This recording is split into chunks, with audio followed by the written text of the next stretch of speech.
We all want to keep our children in school, and especially out of prison. But what if there are flaws in our public school system that influence the potential criminality of our youth?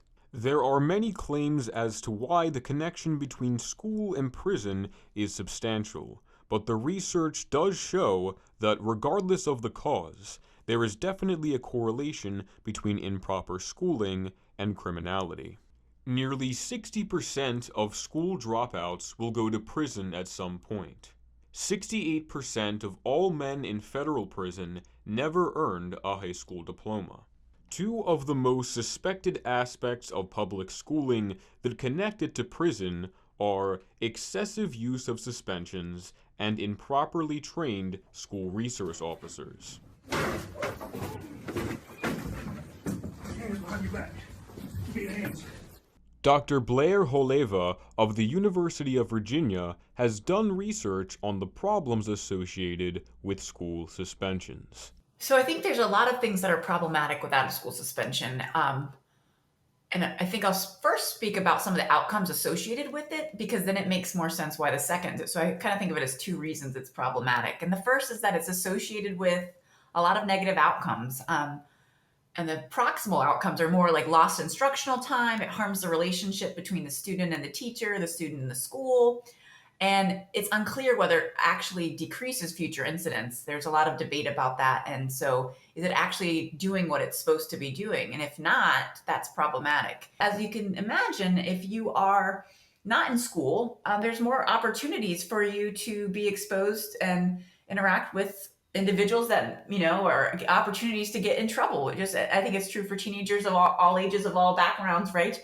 Parents can't be there when the student's expelled. We can't expect parents to leave their jobs when their students are expelled, and so there's just more opportunity to make decisions that might not be as leaning towards the criminal justice system. Lieutenant Carlos Camacho of the Nashua Police Department shared his opinions and experiences of SROs, or Student Resource Officers. As police officers, we are the first point of contact in the justice system. So if somebody gets into trouble and that's going to bring them into the justice system, who are you going to call, right? The police. And we're the first point of contact. So I think a lot of education, and this is what I kind of concentrate my work in, and is educating our police officers to kind of how to handle with adolescent kids and how to handle young people. And if we can give them a break, let's give them a break. I mean, as a police officer, you have a lot of discretion. And getting the right officers or educating the officers to kind of help these kids out, more as a mentor, and have more mentors out there.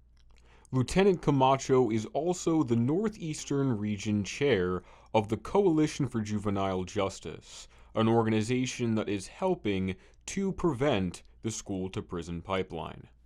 Justice is a nationwide coalition of state advisory groups. So basically, every state under the Office of Juvenile Justice, OJJDP, and Family Delinquency Prevention. I forgot what the actual name is, but it's OJJDP. They're a federal group that deal with juvenile issues, and we're mandated to kind of look at ways to keep. There's a bunch of different mandates, and I can go over them in a little while. But one of them is, keeping kids out of the justice system, and especially minority kids.